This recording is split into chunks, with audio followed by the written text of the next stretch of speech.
guys, today we are going to go over some nitrous setup. I've been dealing with a couple guys via the internet and telephone and email and whatnot, trying to help them get their nitrous set up in Holley. So I figured I would make a video and try to make it a little bit easier. I'm going to preface this video with do not take this as tuning recommendations, but more so how to set up your nitrous, ICF and whatnot in your ECU, how to wire it, what has to go where. So let's get started. So we have a global folder open, and at this point I feel as if you should probably kind of know your way around a little bit in this. But if you look up here, we don't have the nitrous ICF, the individual configurable folder, so we need to add it. So we'll go to Toolbox and we're going to add individual config. It's going to populate this, and we're going to find nitrous. Now when you open on this, there's some demos, right? So we could open up the blank one, we can open up a single stage dry, single stage wet progressive. So we're going to do it from a blank one because I feel as if it'll be a little bit more thorough and y'all will learn a little bit better from this. Let's double click, and now we've got the little NOS bottle up here. Okay, so you can either click here and go straight to it, but what we're going to do is click on the little NOS bottle. It populates this window. So this is kind of your parameter setup. Okay, so you're going to need a couple inputs. I mean, you can do it with one input, but that you don't even have to wire.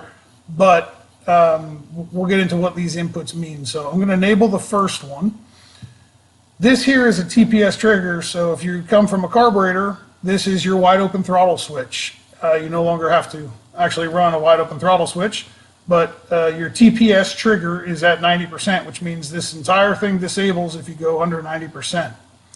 You have some safeties here, so for air fuel, so you can have it cut off if it gets too lean and cut off if it gets too rich, and you can put a delay in there. So if you're afraid that the O2 sensor oscillates a little bit or whatever it may be, you can put a delay here. So that's what these do. These are your decision as to what you want to use them as, or if you want to use them at all. Here is where you change your scale. So typically what I like to do is this right away. This is the first thing I do.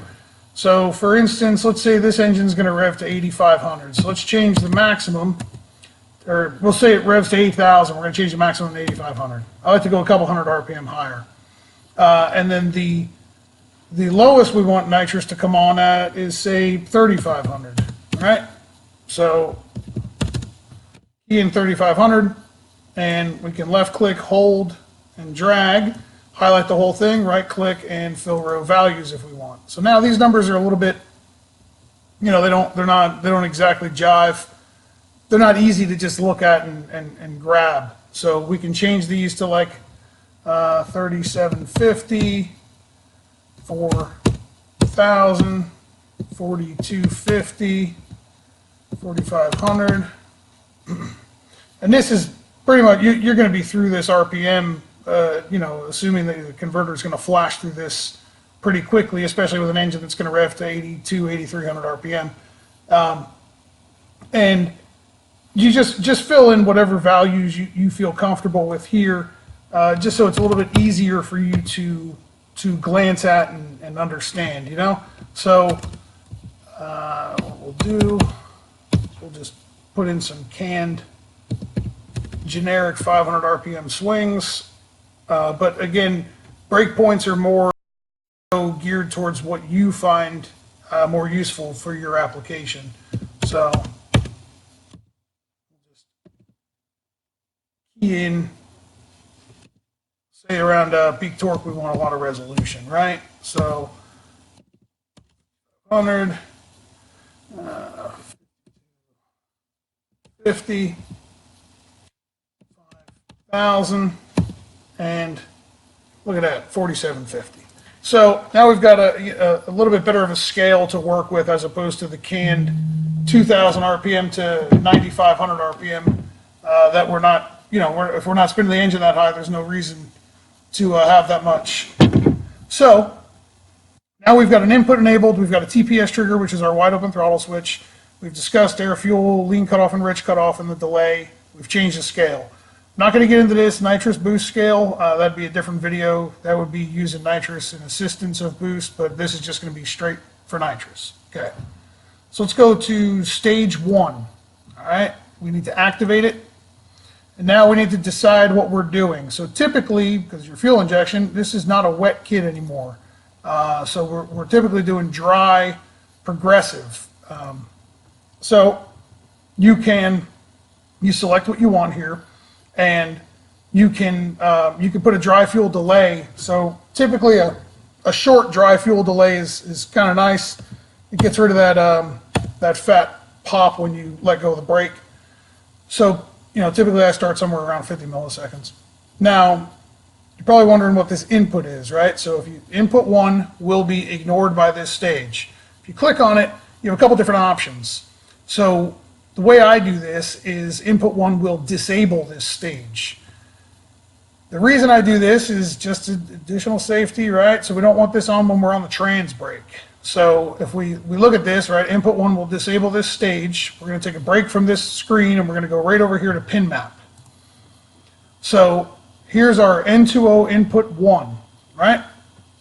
So it's a ground, and we want to put it on the same pin as our trans brake, right? So rev limiter 1 is our trans brake. Well, our trans brake's wired for a 12 volt input. So we need to change this. I'm going to show you that real quick, and then we'll go back here and drag and drop it. So just like every other ICF in here that has any type of inputs and outputs associated with it, if you look down on the bottom left-hand side, you have this screen for inputs and outputs. So input 1, not defined, input type is a ground, we're going to change it to 12 volt. N2O enable is just if you want to use a switch, right? So if you want to send like a master switch. So the one car that I was working with, we have a master switch, and that master switch also enables a data log. So we're going to make that a 12 volt as well. And while we're in here, N2O stage 1 out should be a PWM negative, because you should be using this guy. You should be using this high current nitrous solenoid driver. And the diagram for that is right here. So when you wire up your nitrous system, 12 volt, right, positive from the battery, this is going to go out to your solenoids, right, blue wire. And then your trigger, which is black and yellow, is a PWM negative. So that is your output that we just changed to a PWM negative right here. So again, for reference, there's the diagram. This diagram can be found on the Holley product page for this high current nitrous solenoid driver. If you scroll down here and you click diagram, you have to actually scroll and look, but it is there. So let's get back to the software. So we've changed this to a PWM negative. We've got an N2O enable, which is going to wind up being a switch. Then we've got our N2O input 1, which we're going to drop to our trans brake. So stage 1, this input will disable this stage. So let's go to the pin map. There it is, N2O input number 1. We're going to drop that right here. And for this car, he's got a switch inside of the car that is the first step to initiate in a log. So that's also going to be, that has to be on in order to enable this stage of nitrous as well. So click, and there we go, N2O enable. So we didn't physically wire anything here for input 1, okay, because it's already been wired for the trans brake. And this car already had a switch, so all we're doing is dragging and dropping it onto the ECU log trigger input. Okay, hit done. Now, we've got input 1 will disable this stage. So when you grab the trans brake, this stage will not work. No matter what RPM you're at, no matter what TPS you're at, doesn't matter, it will disable this stage.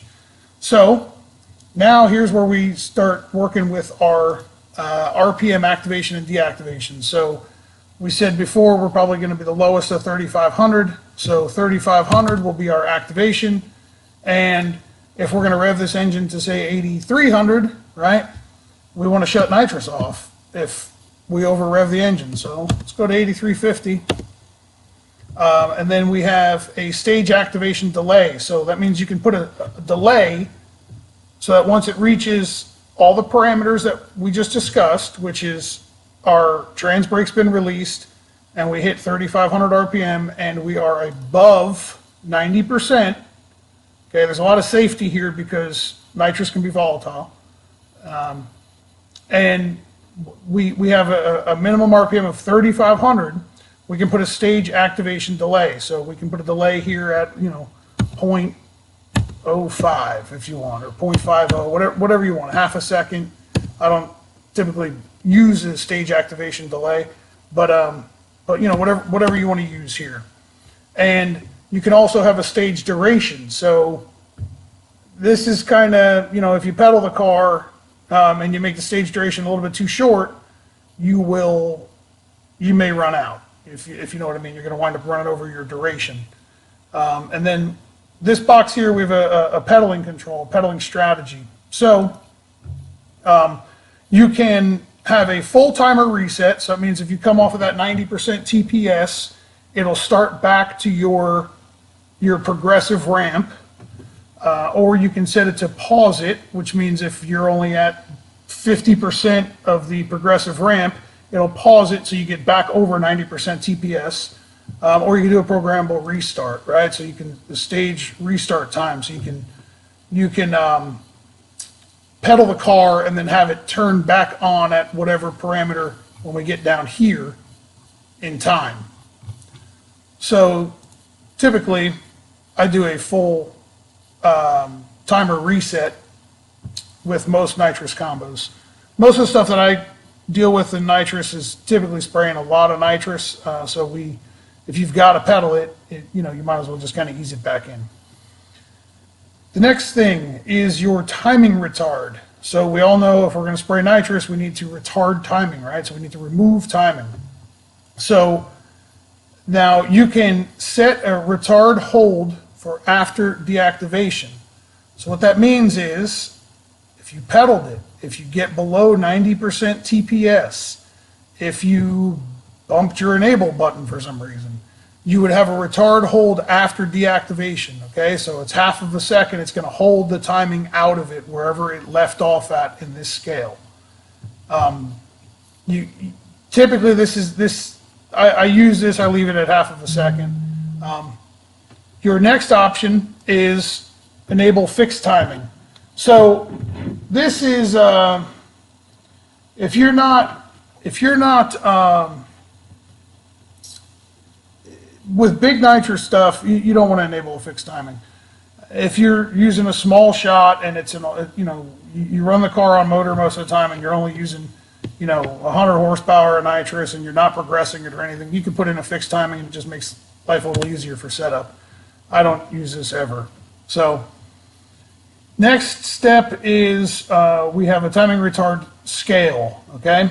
So the x-axis, which is down here, right now is in time. I like to do everything in time, except for the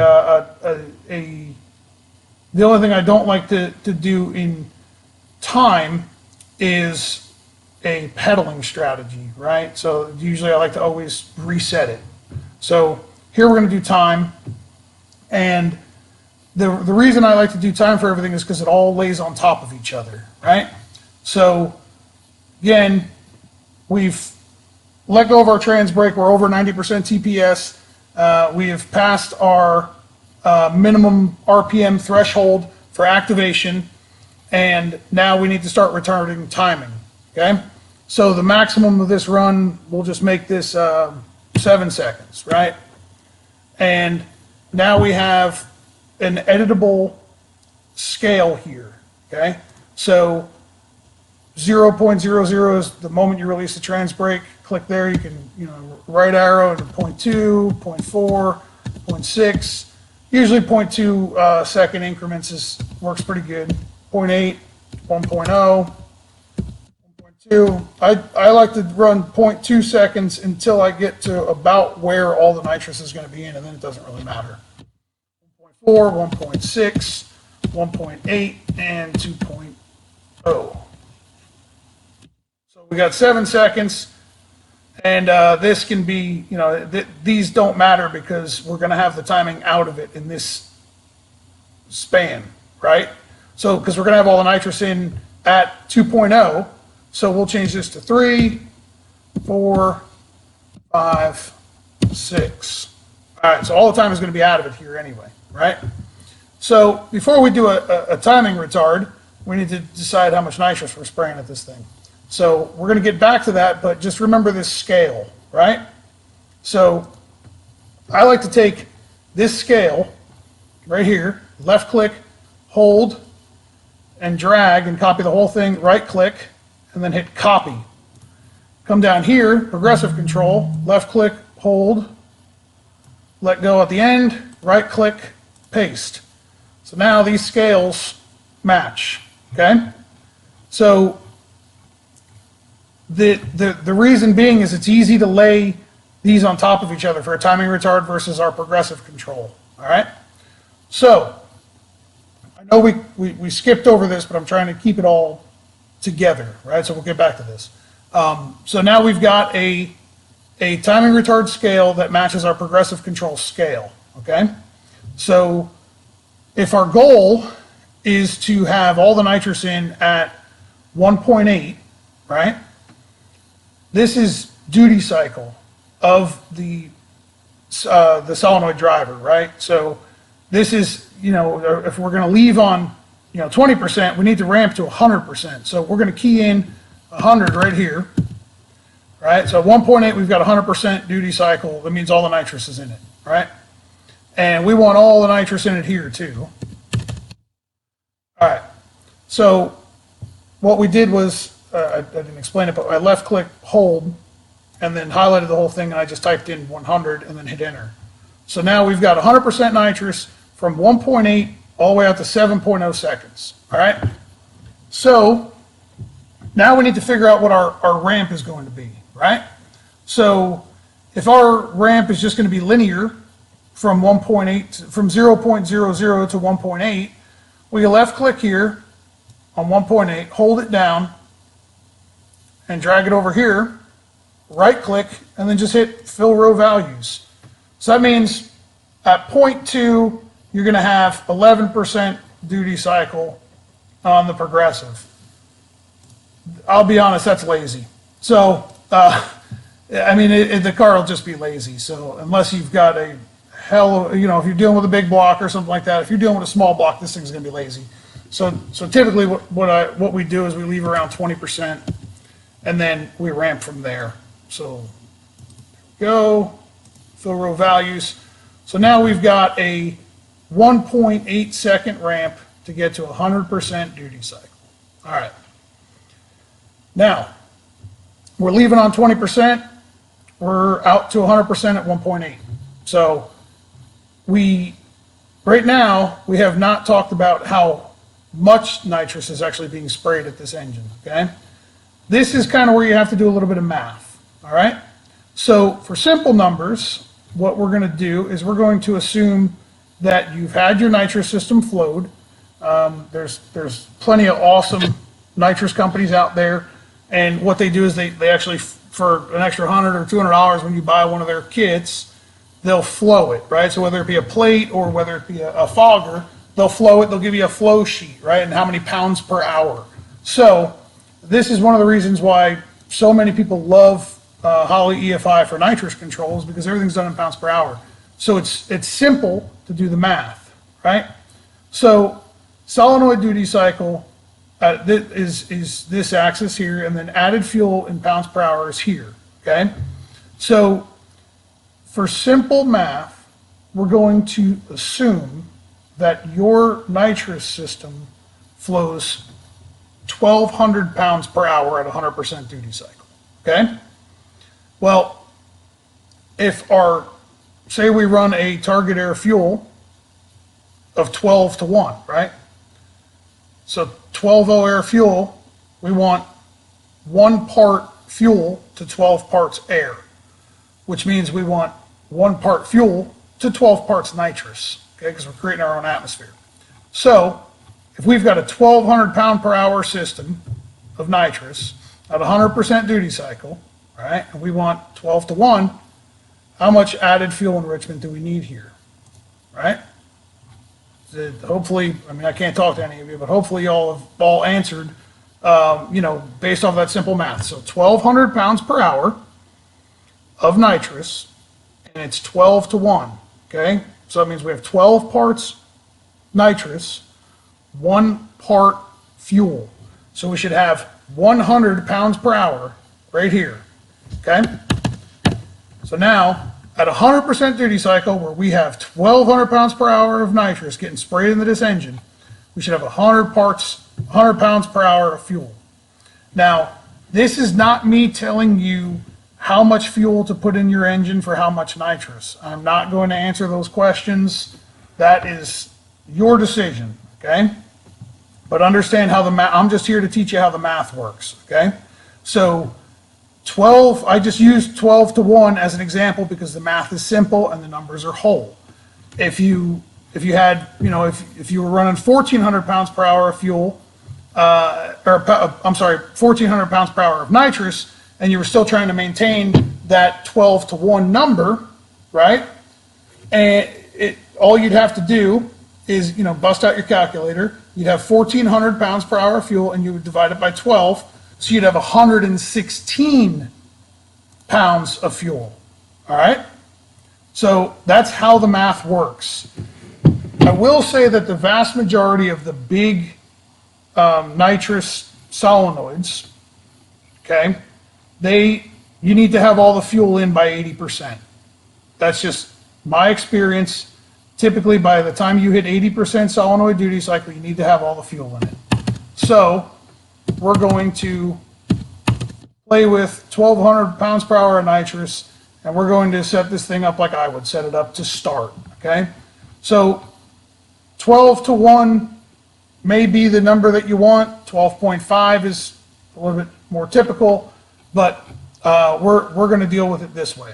So now what we need to do is we have 1,200 pounds per hour of nitrous, right? So if you're at 20% of 1,200 pounds per hour of nitrous, you bust out your calculator again, and you go 1,200, you divide by 5. So you have 240 pounds per hour of fuel, okay?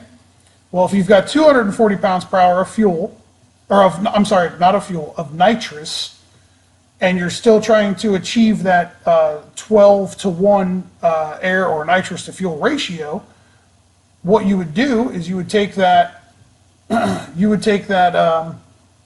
that 240 pounds per hour of nitrous at 20% duty cycle, and then you would divide that number again by 12, which means you should have 20 here. Okay? So hopefully everybody's followed along with this math. It's not exactly difficult, but it's not exactly, you know, you just have to calm down and think about it, right? So what I typically like to do is I like to tell people to write down their flow sheet, and then a lot of the big name guys will give you their idea of how much fuel you should be adding through the injector to keep up with their nitrous system. But if you don't have that and you think it runs 1,200 pounds per hour of fuel, this is a pretty good starting point, right? So at 20%, we've got 20 pounds per hour of fuel. At 100%, we've got 100 pounds per hour of fuel, right? So let's do one more bit of math here, right? So we've got that 60. So at 60%, we've got 1,200 pounds per hour of nitrous. We're going to multiply that by 0.6, and we've got 720 pounds per hour of nitrous, okay? So that 720 number is now going to get divided by 12, and we're going to have 60. All right, so remember how I said that the numbers are simple? Notice how it's following this. This is why I chose 1,200, because notice how it's 20%, 20 pounds, 60%, 60 pounds. This is just an example, okay? That's all it is. It's an example. So don't hold me to this, right? So I don't need to get messages saying, oh, I followed your graph that you made in this video, and you know, whatever, it doesn't run, or I hurt the engine, or whatever it is. I'm not telling you how to tune your nitrous engine. There's so many variables that go into it. I'm showing you how to use the ICF, the nitrous ICF, and how to set it up and how to make it work for you, okay? So, what we can do here is left click, drag, right click, fill row values, there we go. Start here, fill row values, there we go. So,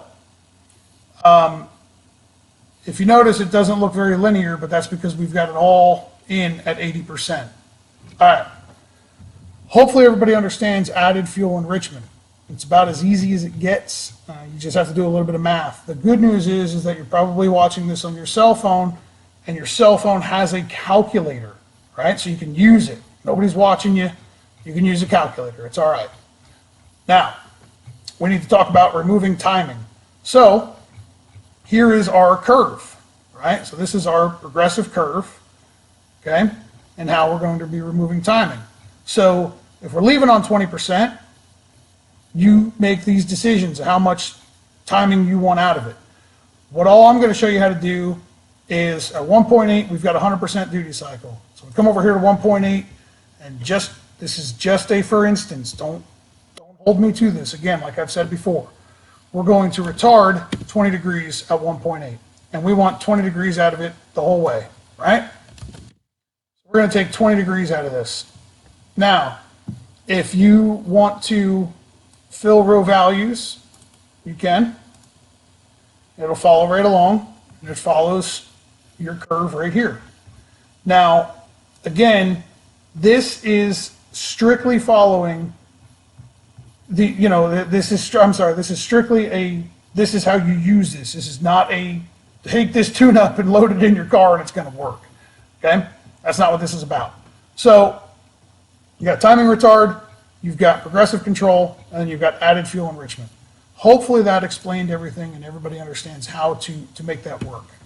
Now, this is the last part of stage 1 setup, which is your closed loop settings, okay? So you can either disable closed loop if you think you've got it spot on, right? Or you can run closed loop to a new target air fuel. So what this does is when this stage is activated, right? So like we talked about before, we're over 90% TPS. We're off of the trans brake. We're above 3,500 RPM. Okay. You can run closed loop to a new target air fuel. Once all those are met, it overrides this table. Okay. It overrides this table. So this table will now be disregarded, and this target air fuel number will now be followed, okay? So you can plug in whatever you want here, right? 12.5 to 1 air fuel.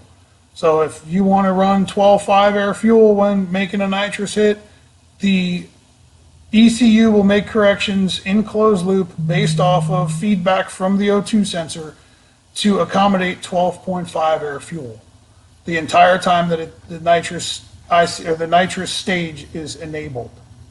So, the only thing we have not done is, remember, we changed this to PWM negative, right? So the only thing we haven't done for our first stage of nitrous is we haven't pin mapped it yet.